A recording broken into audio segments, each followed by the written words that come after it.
Jadinya aku di sini mulung, guys. Itu orang nyolong nggak diapa-apain, dibiarin orang nyolong. Hai guys, selamat datang di channel YouTube aku. Buat yang baru pertama kali main ke channel ini, jangan lupa subscribe ya, like dan komen video ini juga guys. Untuk video kali ini, aku akan ngasih tahu kalian hal-hal yang bikin aku shock semenjak aku tinggal di Australia. Jadi buat yang baru pertama kali, kita kenalan dulu yuk. Nama aku Nita dan aku udah tinggal di Australia selama kurang lebih 7 bulanan lah. On and off ya, kadang ke Indo, kadang ke Korea. Biasalah guys, namanya juga pengangguran, jadi kayak gak betah gitu kalau di satu tempat. Jadi harus kayak pergi-pergi gitu. Anyway, aku udah tinggal di sini kurang lebih 7 bulanan ya guys. Jadi udah ada nih hal-hal yang bisa lah aku bandingkan dengan Indo dan hal-hal yang menurut aku tuh mengagetkan gitu sebagai orang yang baru pertama kali tinggal di Australia. Buat kalian yang penasaran apa aja sih hal-halnya, tonton videonya ya.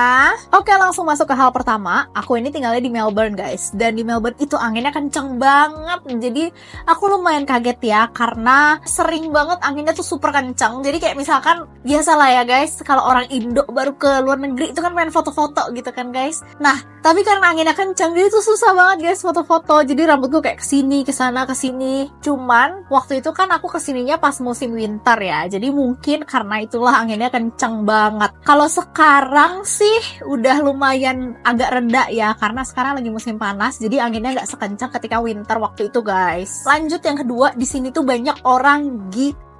Sebenarnya gimana ya guys? Kita sebutnya jangan orang gila deh, kita sebutnya kayak orang yang kurang normal gitu aja ya, biar lebih halus. Jadi maksudnya orang yang kurang normal tuh kayak gimana sih? Nah di sini tuh aku sadar ya, banyak banget loh orang kayak gitu guys. Jadi mereka tuh ada kayak di lampu merah, di pinggir jalan, di halte bis, di stasiun, bahkan di dalam bis, di dalam kereta, bahkan masuk ke restoran. Aku tuh punya banyak banget pengalaman sama orang-orang ini guys. Dan aduh, aku ngeri banget kalau inget-inget ya guys. Aku tuh pernah disamperin, pernah dilihatin, pernah diketawain. Aduh, kalian bayangin dong, aku sendirian terus kayak digituin. Kalau kalian mau tahu ceritanya, komen ya guys, karena aku punya banyak banget cerita-cerita bersama orang-orang seperti itu guys. Tapi mereka nggak bahaya sih, cuma karena aku baru sekali gitu ya, jadi itu cukup bikin aku shock. Tapi sebenarnya mereka itu nggak bahaya, cuma mereka emang nggak normal aja gitu. Jadi kalau kalian udah terbiasa ya kalian pasti akan cuek. Untuk ini sebenarnya aku juga nggak tahu sih di Indo banyak atau enggak.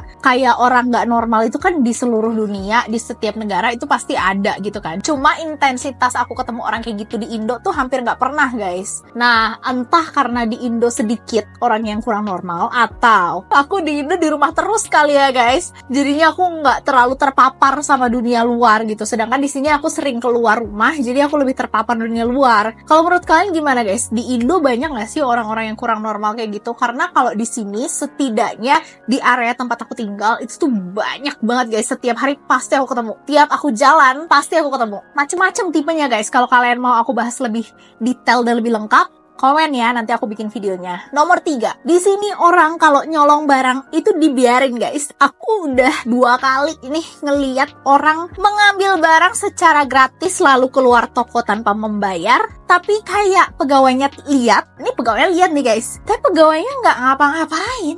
Aku tuh bingung gitu guys. Kalau misalkan itu terjadi di Indo ya, itu pasti udah kayak dikeroyok massal nggak sih?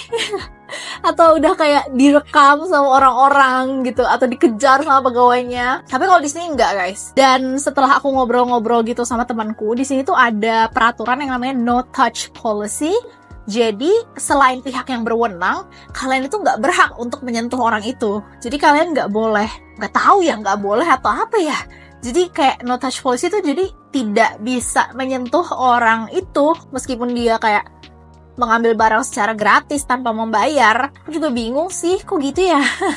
Tapi ya itu yang sudah terjadi guys. Pertama tuh aku lihat kayak di toko baju, di dalam mall guys. Bahkan itu bukan di toko yang di pinggir jalan, itu di dalam mall yang gede banget. Dia kayak ngambil bajunya, terus kayak sehanger-hangernya lagi, nggak cuma satu lagi, mungkin ada 7 kali. Terus dia taruh di tasnya, saya keluar, udah gitu aja. Terus manajernya lihat. Pokoknya kalau kalian mau tahu detailnya, kalian komen aja, nanti aku ceritain detailnya deh. Intinya pegawainya udah cocok aja gitu. Terus yang kedua tuh kayak di supermarket gitu, jadi dia tuh ngisi keranjangnya full, terus udah keluar gitu aja, nggak bayar.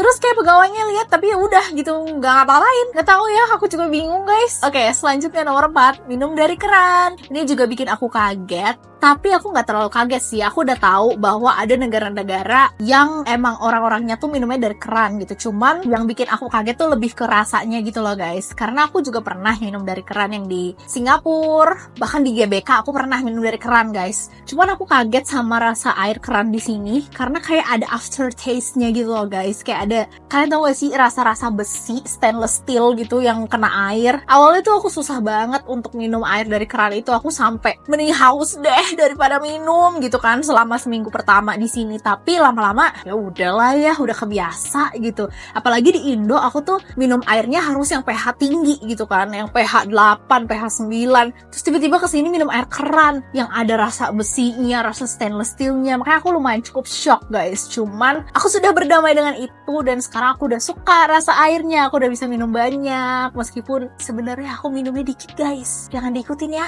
Nomor 5, di sini mall itu banyak banget yang tutupnya itu jam 5 sore. Bahkan kalian tau gak sih ada kafe-kafe yang tutupnya itu jam 4 dan jam 3 sore. Kalau di Indo, setidaknya ya di daerah aku tinggal waktu itu tuh kafe, mall, restoran buka tuh sampai malam guys, sampai jam 10.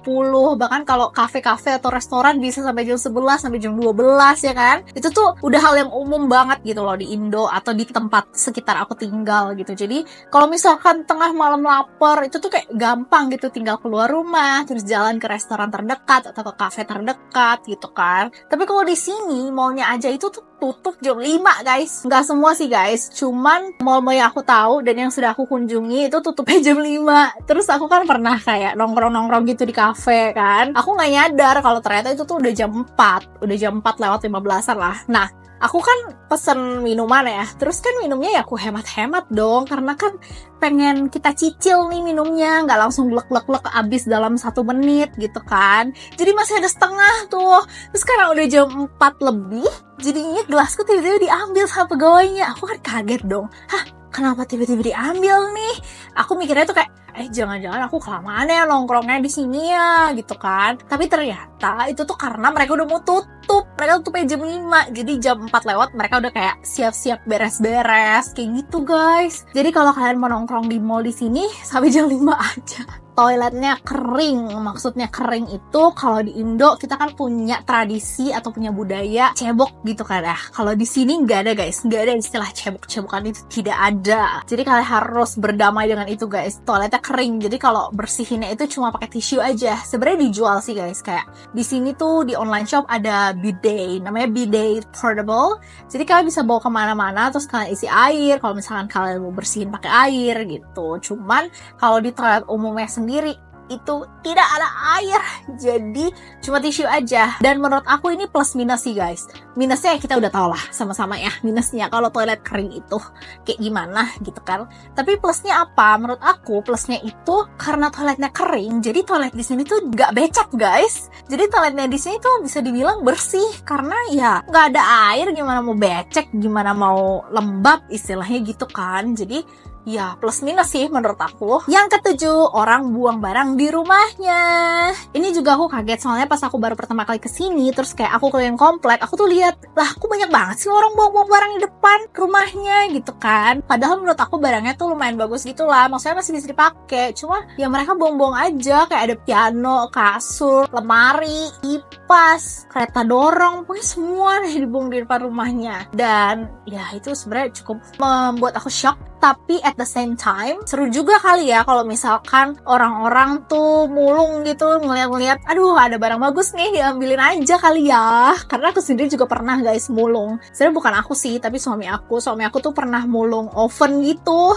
Bukan oven deh, microwave. Jadi microwave masih bagus guys, cuman nggak ada kayak buletan yang di dalamnya itu loh yang buat muter. Makanya mungkin karena itulah dibuang. Lah orang masih berfungsi ya, kita pungut aja. Terus sekarang kita pakai deh tuh microwave-nya. Oke guys, segini dulu aja video aku untuk hari ini. Jadi itulah guys hal-hal yang bikin aku shock banget ketika aku pindah ke Australia. Dan meskipun mungkin ada kesannya kayak ini hal-hal yang negatif gitu ya, tapi aku tetap suka tinggal di sini guys. Aku bersyukur bisa tinggal di sini meskipun ada plus minusnya. Itu normal lah ya guys. Setiap negara itu punya plus dan punya minusnya. Kita sebagai manusia harus bisa berdamai dengan itu guys. Setuju tidak? Oke deh, gitu aja video aku untuk hari ini. Kalau kalian kalian suka, kalian komen guys. Aku sebenarnya masih punya banyak banget nih hal-hal yang bikin aku shock. Kalau kalian mau tahu, kalian tulis di komen ya. Bilang kayak, lagi dong, kasih tau lagi dong. Gitulah, pokoknya kalian komen deh. Terserah mau komen apa aja juga. Terima kasih udah nonton, dan jangan lupa subscribe ya. Dadah!